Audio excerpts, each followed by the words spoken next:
dans une optique de renforcer l'état de droit, la justice et la paix.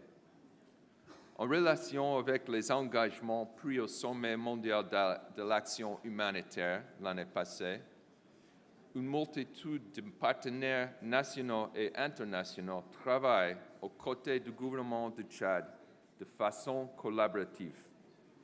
Au-delà d'une planification conjointe, nous sommes déjà en train de concrétiser cette approche dans les zones affectées par les crises, dans une perspective inclusive.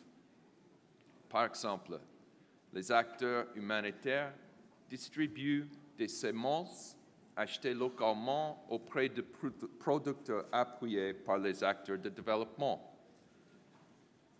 Cela permet de lutter contre l'insécurité alimentaire et de renforcer la résilience des familles rurales. Sous la direction du gouvernement, il est à présent nécessaire d'assurer un plus grand investissement dans le développement local. Cet effort doit impliquer les ressources et expertises du secteur privé. Par exemple, dans la région du lac Tchad, le développement des services de base et d'opportunités socio-économiques est un aspect clé de la sortie de crise, notamment pour faciliter le retour des populations déplacées à une vie normale et prévenir de futurs conflits. Nous travaillons aux côtés du gouvernement et les partenaires non gouvernementaux afin de promouvoir l'accès à l'éducation et les centres de santé.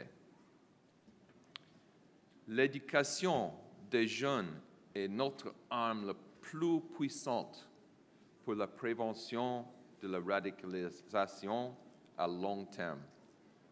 Au-delà du Tchad, ces investissements contribueront à maintenir la stabilité régionale. Finalement, malgré ces efforts et les capacités opérationnelles des partenaires, le Tchad est confronté au sous-financement chronique. Ainsi, chaque année, les fonds reçus pour la réponse humanitaire couvrent seulement la moitié des besoins financiers. De même, l'aide au développement reste insuffisante par rapport à l'ampleur des besoins et le Tchad reste négligé par rapport aux pays voisins. J'espère qu'aujourd'hui, ça va changer. Mesdames et messieurs, je terminerai en rappelant l'engagement des Nations Unies au Tchad à travailler aux côtés du gouvernement pour l'atteinte des ODD. Ces objectifs se basent sur le principe fondamental de ne laisser personne de côté. En somme, nous devons centrer nos efforts sur les populations les plus vulnérables. Au Tchad, assurons-nous que nos investissements ont un impact positif et direct pour les populations tchadiennes. Je vous remercie.